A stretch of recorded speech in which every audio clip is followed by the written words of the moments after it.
Coach, you've been doing this a long, long time. How difficult of a decision is it to step down as the head coach here? Yeah, it was a difficult decision, one that I had to make with my family and the coaches I have, because I've been doing this since I'm 10 years old. All I've ever known for the last 44 years is football, whether you're training for it, preparing for it, or coaching it.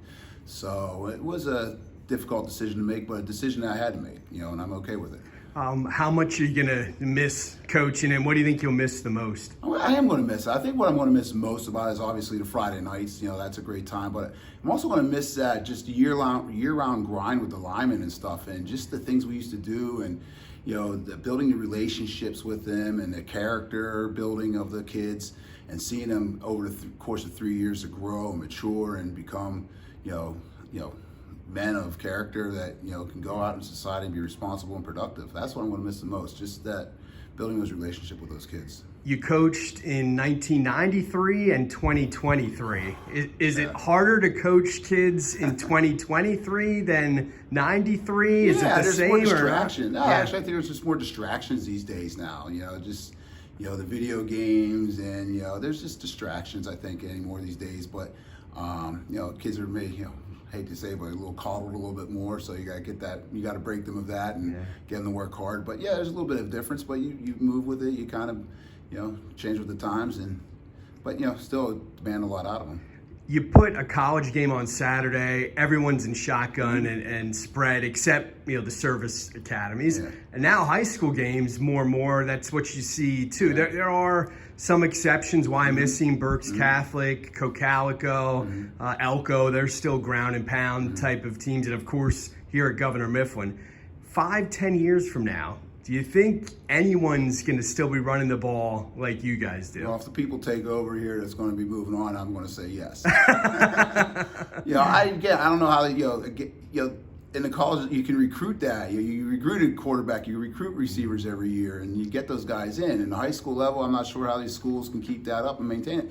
And I've seen a couple of schools that they continue trying to run those spread offenses with kids that can't run it, and they get destroyed pretty badly. So I think with our mentality to grind it out, move the sticks, and control the line of scrimmage and control the game clock, I still think that's what high school football is about. Most high school coaches will never have an athlete like Nick Singleton. Right. What were those years like? What was it like, and what stood out most about Nick? Just the kind of person he was, the work ethic he had. Again, I knew my kid was the same age as him, so I've known him since being a little kid, and his first football game ever played, and all the way through. He was just the different breed. He would, kids would be out playing games and stuff or screwing around. He was working. He was working out. He was running hills and stuff. And he trained for where he's at right now. And now he's seeing the rewards of that, of his efforts. And it was just neat having a kid like that on a team that can make and obviously make plays for you. I mean, when you're in the pinch, get Nick the ball. Yeah. 2020. You win the first District 3 championship in school history, get to the state semifinals. What do you remember most about that season? I see the Pine Richland game. That's what I remember the most. Just going down there, nobody gave us a chance to even be in that game, and that was a year that was Cameron Stewart's senior year, if I'm not mistaken, and just the group that we had, his senior group, and then the juniors behind him, which was the Singleton group. They were just some athletes on that team, hard hitters. They were men, and it was the way they went into that game, and just nobody believed them, but we all believed in them. They believed in themselves, and to be in that game where we were, and to make a huge game out of that, and just come out a couple points short of in a high scoring game.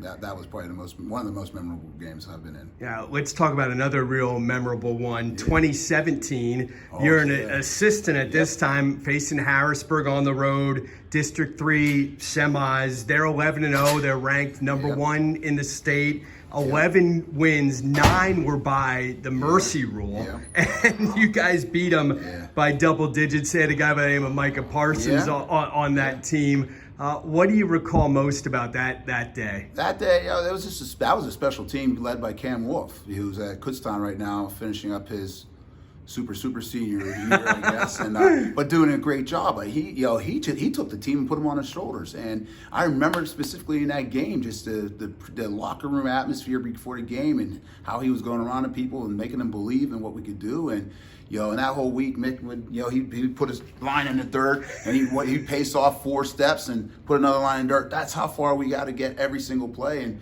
that was his motto for going into that game: 4 yards. And by God, between him and Isaac Ruas, we did it. Yeah, I think Ruas had close to 40 carries in that game.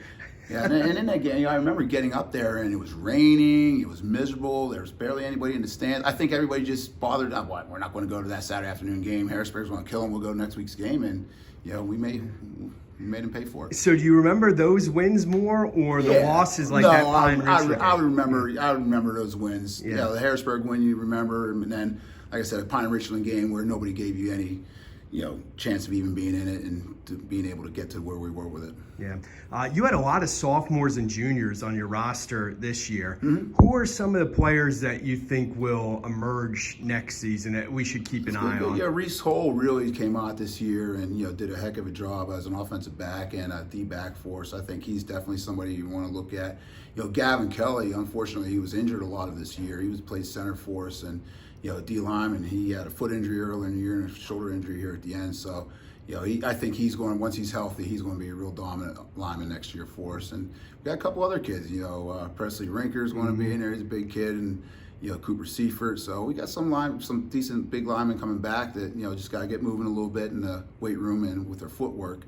But I think those guys are going to, Javian Pletz, LeBron Leaf was a huge come along this year as a sophomore. So he's looking at Derek DiNatale at tight end and played some linebacker for us. He's got great hands and just a great kid to coach. So there's some decent number of kids there that looking forward to that. I'm looking forward to watching, I guess. But looking forward to see what they do next year. You're not leaving the cupboard bare. That's for sure. We're not. We only had I think rostered 12 seniors, and of those, maybe one injured, one wasn't mainly a starter. So, we were light with the seniors this year. Well, appreciate your time and best of luck up in Lehighton. All right, thank you, Paul.